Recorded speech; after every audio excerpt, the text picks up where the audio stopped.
I'm Diane Richler. I had the privilege of chairing the IDA for a couple of years. Before that, I was president of Inclusion International. And I was the president-elect of Inclusion International, the first time I met some of the people in this room.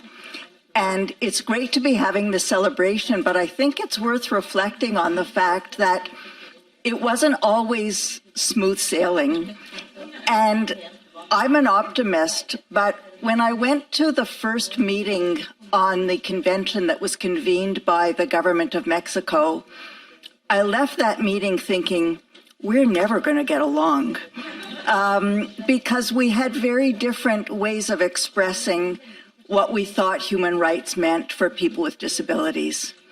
But we were all committed and we really stuck with it. And many of us who looked at each other with suspicion in the early meetings became good friends.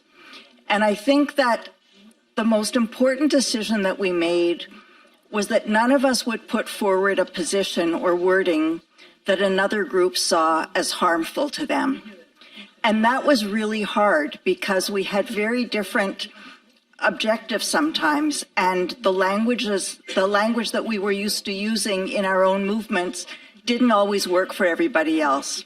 But we persisted, and we also learned a lot about each other, because I must say that most of us knew our own networks, but we really didn't know a lot about the other DPOs, about the other disability organizations. And so people learned to help each other and learned what some of the challenges were facing some other groups.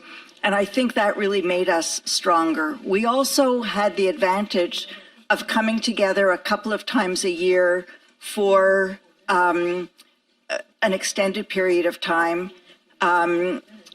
Lex used to play the piano for us, and we would gather around and socialize, and we became friends, and we developed trust. And I think that trust has been one of the very important elements that developed during the negotiations of the convention and through the years.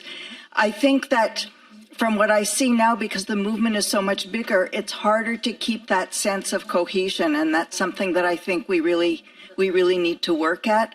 And I think that the whole human rights community has something to learn from us in the sense of never promoting rights in a way that tramples on anybody else's rights. I think that was one of our biggest accomplishments, and I'm really proud and honored to have been part of it. Thank you.